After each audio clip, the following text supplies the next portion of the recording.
Omega have just released the new Seamaster 300 meter diver Paris 2024 edition, and this thing is super sexy. It features a moonshine gold bezel, a beautiful white dial that's not quite as white as this, but it is white. We'll go into a bit more detail in a second, but it has me wondering, what have they done? Welcome back to the Chisholm Hunter channel. My name is Harrison, as always. And let's just get straight into the specs of this Omega Seamaster, this brand new 2024 edition Omega Seamaster. So the specs are kind of what you know and love from Omega and are pretty similar to the Great White, as I would call it, that's on my wrist at the moment. It comes in at 42mm in diameter, which is big, but I can still pull it off, and I have 6.5-inch wrists. However, I would say it's on the cusp of being that little bit too chunky. With that said, mine's pretty damn great. The lug to lug on this model comes in at 50mm, and between the lugs comes in at 20mm. Now, the thickness of this watch is exactly the same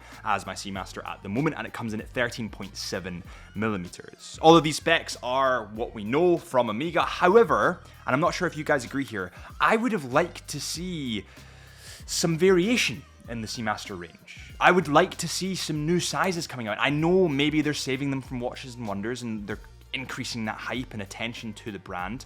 However, I would love to see, instead of new materials, new sizes being played with.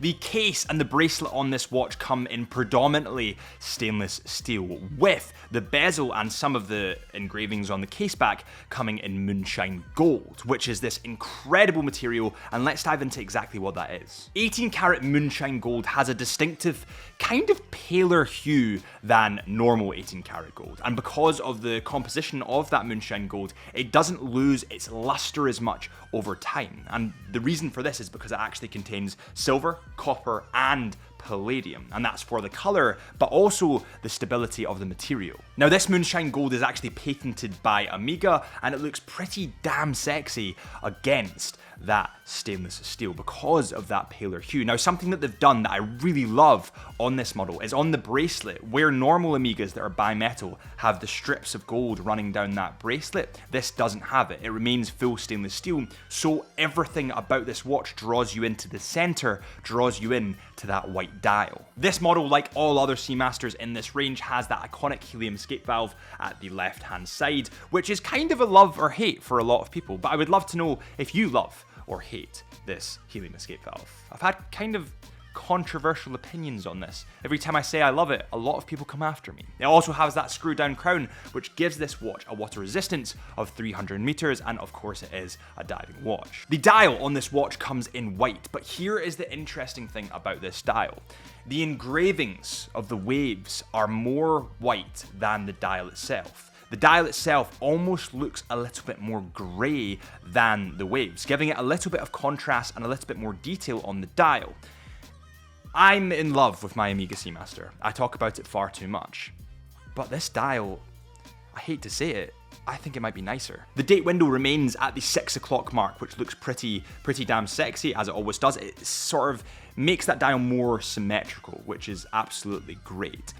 And when it comes to the 24th of each month, it has a special kind of text to celebrate the 2024 Olympic Games. Now, we'll move on to the other flares that this watch has included in it that represent the Olympic Games, but let's move on to the caseback first. When we flip this watch over to the caseback, we can see more limited edition flares thrown in there. Paris 2024, and you have that moonshine gold disc with the Paris 2024 logo on it. It looks pretty great, but I still prefer open casebacks. As a watch enthusiast, as a watch nerd, I love seeing the intricate details of the movements. It's a bit like having a vintage car or a Ferrari and seeing into the movement, having an open bonnet to see into the movement, the engine.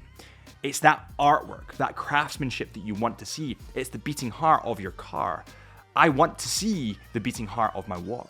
Now, another feature on this watch that I'm actually really excited about is the quick release functionality that they have on the bracelet. Listen, I'm not going to give my opinion here because I know that it's a hot topic and I'm kind of biased towards Omega, but the bracelet on Omega watches they're controversial. Some people love them, some people hate them. I've certainly got the rap saying that I like them, but if you don't like the bracelet, you have that quick release functionality in order to change it on to another strap, a NATO strap, or a rubber strap. The movement on this model is the Omega Caliber 8800, which is actually in-house and fully automatic. It's actually the same movement that's in my watch at the moment, and I promise I'll stop talking about my Seamaster now because I just do it far too much. This movement is of course self-winding and it has a coaxial escapement. It's certified by Master Chronometer, approved by METAS, and resistant to magnetic fields up to 15,000 Gauss. It has about 55 hours of power, which is pretty great. However, we haven't really seen that many upgrades in the movement of the Omega Seamasters. I'd like to see a couple of tweaks here and there. However, it's hard to fix something that ain't broke. I mean, it is Coscan METAS certified. Before we go on to those limited edition flares that are on this watch, we need to talk about the caseback, because there is a patented thing on the caseback. And please excuse my pronunciation here, because they never make these words easy to pronounce. Is it the Nade lock? Please let me know below. But basically, it's a bayonet locking mechanism that ensures the back is the right way up, and this is patented by Omega. So again, a little flair thrown in there that's not limited edition, it's not special edition, it's just something that's patented that they've added that's pretty damn cool. And now we get on to the Paris Edition Olympic Games flares that are thrown in there. So far, I've counted 4, and let's talk through them one at a time. So, first of all, you've got the 6 o'clock date window. When it hits the 24th of each month, because 2024 Olympic Games, it's in a pretty cool font. That's number 1. Next up, if you look at the second hand, it kind of looks like a Tudor Lollipop second hand.